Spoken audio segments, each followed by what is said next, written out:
जय श्री राम। स्वागत है मेरे चैनल विक्रम कुमार बागड़े पर आप सभी लोगों का, आप सभी सनातनियों का। अगर आप वाकई में सनातन धर्म के लिए दिल से काम करते हैं और आप चाहते हैं कि वर्तमान आरक्षण व्यवस्था में बदलाव हो, आप चाहते हैं कि ये जो लोग कुछ फर्जी दलित संगठन बना के इस देश को तोड़ने का काम कर रहे हैं, हमारे सनातन धर्म को तोड़ने का काम कर रहे हैं, उनका अंत हो, उनकी सच्चाई सबके सामने आए, तो सबसे पहले तो ये वीडियो आप अंत तक देखें। अगर आपको वीडियो अच्छी लगती है तो लाइक करें, मेरे चैनल को सब्सक्राइब कर लीजिए ताकि मेरी वीडियो आप तक जैसे मैं वीडियो डालूँ आप तक पहुंच जाए, और कभी मेरा लाइव प्रोग्राम आने का मन हुआ तो उसकी जानकारी भी आपको पहुंच जाए, इसलिए आप बेल आइकन को भी दबा दीजिए। उसके अलावा हमारी सनातनी बाल सभा जो हम चला रहे हैं 3 जगह, उनमें अगर आप सहयोग देना चाहते हैं तो उसकी सारी जानकारी नीचे दे रखी है। जय श्री राम, जय बाबा साहब। मेरा नाम विक्रम कुमार बागड़े और मैं अनुसूचित वर्ग से आता हूँ। पिछले कई समय से, कई वर्षों से मैं इस चीज़ के लिए एक ऐसी लड़ाई लड़ रहा हूँ जिसमें मुझे मेरे अपनों का ही सबसे पहले विरोध झेलना पड़ रहा है। मैं आरक्षण वर्ग से आता हूँ और मैं कहना ये चाहता हूँ, मैं सरकार तक अपनी बात पहुँचाना चाहता हूँ। मैंने कई बार इसके लिए सड़क पर प्रदर्शन किए, कई बार मैंने मेरी फेसबुक प्रोफाइल से, मेरे सोशल मीडिया प्लेटफॉर्म से ये मैसेज किए या पोस्ट अपलोड की कि भैया मैं आरक्षण छोड़ना चाहता हूँ मेरे समाज के उन गरीब लोगों के लिए जिनको आज़ादी के आज दिन तक कभी आरक्षण का फायदा नहीं मिला है, उनको आरक्षण का फायदा मिला जाए। इस आरक्षण की वर्तमान व्यवस्था में बदलाव किया जाए, इसमें क्रीमी लेयर लाया जाए ताकि गरीबों को इसका फायदा सबसे पहले मिल सके। तो बहुत सारे लोग मेरे दुश्मन बन गए, और दुश्मन आपको पता है वही लोग बनेंगे जो आरक्षण का बड़े स्तर पर फायदा ले रहे हैं, चाहे वो किसी भी पार्टी का नेता हो। मैं फिर बोल रहा हूँ, चाहे वो किसी भी राजनीतिक पार्टी का नेता हो, चाहे वो कितना ही बड़ा अधिकारी हो, चाहे वो कितना ही पैसे वाला इंसान क्यों ना हो, वो मेरा दुश्मन बनेगा। और इसमें सबसे पहले मेरे रिश्तेदार भी बने, इसमें कई लोग जो मेरे करीबी थे वो मेरे दुश्मन बन गए। तो ये जो मेरी मांग है कि आरक्षण में क्रीमी लेयर लागू हो, इसके लिए मैंने सुप्रीम कोर्ट में पत्र भी लिखा, लेकिन ये कोई बड़ी खबर नहीं बन पाई। बड़ा दुर्भाग्य है इस देश के अंदर कि ये खबरें वो बनती है जो इस देश में किसी काम की नहीं है। सलमान खान की शादी कब होगी, ये बड़ी खबर है। करीना कपूर के दूसरा बच्चा पैदा होगा, करीना कपूर के बच्चे का नाम ये है। इस देश में सबसे महत्वपूर्ण खबर ये है। रसोड़े में कौन था, इस देश में सबसे महत्वपूर्ण खबर ये है। लेकिन इस देश का जिससे जुड़ा हुआ मुद्दा है, इस देश में जिससे बदलाव आ सकता है कि कुछ दलित लोग ऐसे हैं, चलो पहले मैं अकेला था मैंने मान लिया, लेकिन अब मेरी पूरी टीम, मेरे पूरे साथी जो आरक्षण छोड़ना चाहते हैं, आरक्षण की वर्तमान व्यवस्था में बदलाव लाना चाहते हैं। और कौन साथी? वे साथी जो गरीबी से जो गरीबी में हैं, जो आज भी उनके गाँव में कुछ बदलाव नहीं हो पाए, वे लोग ये चाहते हैं कि आरक्षण में बदलाव हो। लेकिन कुछ लोग जो आरक्षण पे अपना एकाधिकार जमा के बैठ गए, जो समझते हैं कि अगर हम आरक्षण को कुछ भी करते हैं तो हमारे दलित समुदाय का नुकसान हो जाएगा। वो प्रतिनिधित्व करने की आज़ादी उनको किसने दी? अगर आरक्षण इस देश में इतना ही सही साबित होता तो आज तक आरक्षण में 90% लोग वंचित हैं, आज भी उनका जीवन बेहतर नहीं हो पाया। आखिर क्यों, क्या वजह है? आज भी दलितों के साथ अत्याचार होते हैं, आज भी दलितों के साथ अत्याचार की खबरें अगर देश में आती है तो क्या आरक्षण से वो नहीं रुका? बाबा साहब ने आरक्षण दिया, उसके बाद हमने एट्रोसिटी एक्ट भी लिया, एट्रोसिटी एक्ट के बाद भी दलितों के साथ अत्याचार बंद नहीं हो रहे। क्यों?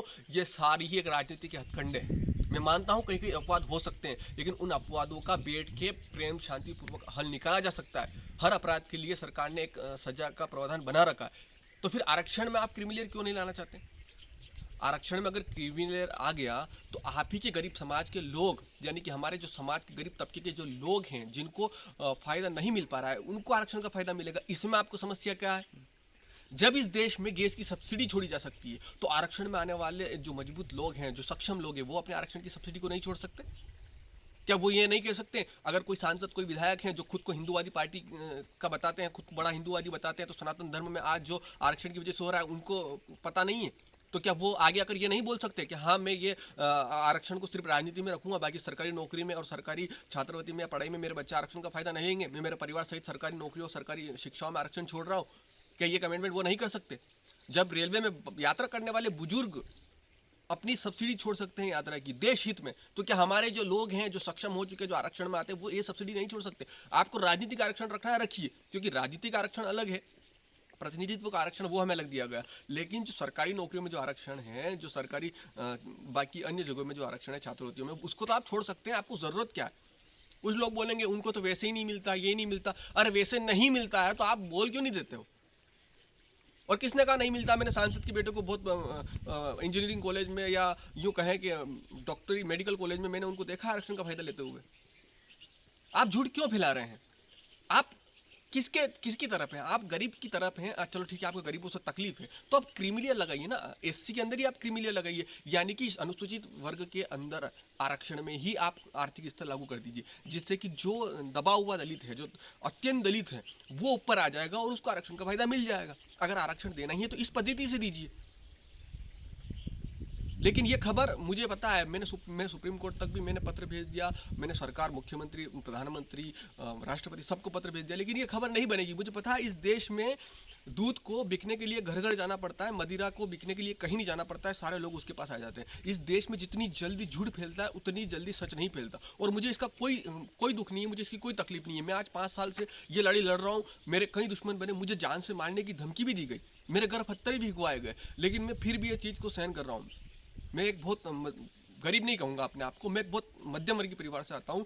हमारी एक सीमित ज़िंदगी, छोटा परिवार है, और उसमें मैं एकमात्र मेरे परिवार का सहारा हूँ। तो मेरे पिताजी कई बार डर गए, कई बार उनको डराया गया, कई बार उनको लोगों से ऐसी बातें कही गई, उनको बहुत तकलीफ दी गई। उनके जिस आदिमती कल्याण बाग में छात्रावास में वो काम करते हैं चपरासी का, वहाँ से उच्च अधिकारियों द्वारा उनको बहुत तकलीफ दी गई। मतलब तरह तरह की परेशानियाँ मैं आपको बयां नहीं कर सकता, और मैं बयां करना भी नहीं चाहता।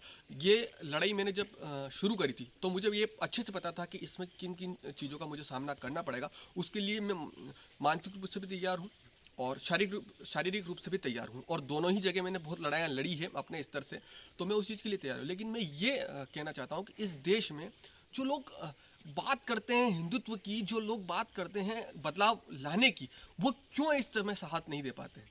आज 5 साल से मैं अकेला लड़ रहा हूँ। मैं एक व्यक्ति का ऐसा नाम नहीं बता सकता आपको, ये हकीकत बोल रहा हूँ मैं, कि मेरा उस व्यक्ति ने मुझे आगे बढ़ाया, उस व्यक्ति ने मेरा साथ दिया।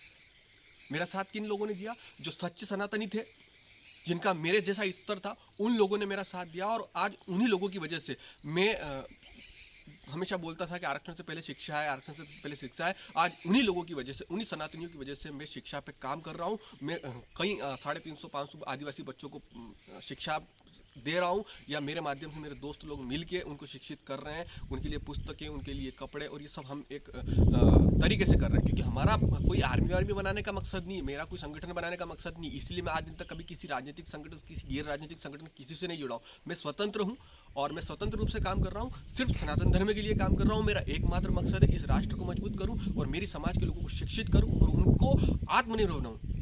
ये नहीं कि शिक्षा करके उनको नौकरियों के लिए प्रेरित करूँ, नहीं, उनको मैं अच्छी शिक्षा दूँ। अगर वो जंगल में है, अगर वो आज भी उसी बस्ती में, जिस बस्ती में बाबा साहब हमें छोड़ के गए थे, तो उस बस्ती से निकालूँ, मैं उनके जीवन को किस तरीके से बेहतर बना सकूँ, इसलिए मैं काम कर रहा हूँ। और मेरे कई साथी जो मेरे से जुड़े हुए हैं, मैं सभी का नाम तो नहीं ले पाऊंगा, जो मधु पासवान हो गए, महेंद्र नायक भी हो गए, सुनील जी लोखंडे हो गए, भरत भाई मोची हो गए, ये सारे लोग जो मुझसे जुड़े हैं, जो अनुसूचित आदिवासी समाज से ही आते हैं, तो इन लोगों ने बहुत साथ दिया।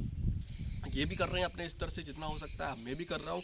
तो हम सब मिलके शिक्षा पे काम कर रहे हैं। हमारा आरक्षण पे काम करने का कोई भी ये नहीं है, लेकिन हम चाहते हैं कि आरक्षण में अगर आरक्षण दिया ही जा रहा है इस देश में, तो आरक्षण में ये बदलाव आना चाहिए कि अनुसूचित जाति वर्ग है, उसी के अंदर आप आर्थिक स्तर लागू कर दीजिए।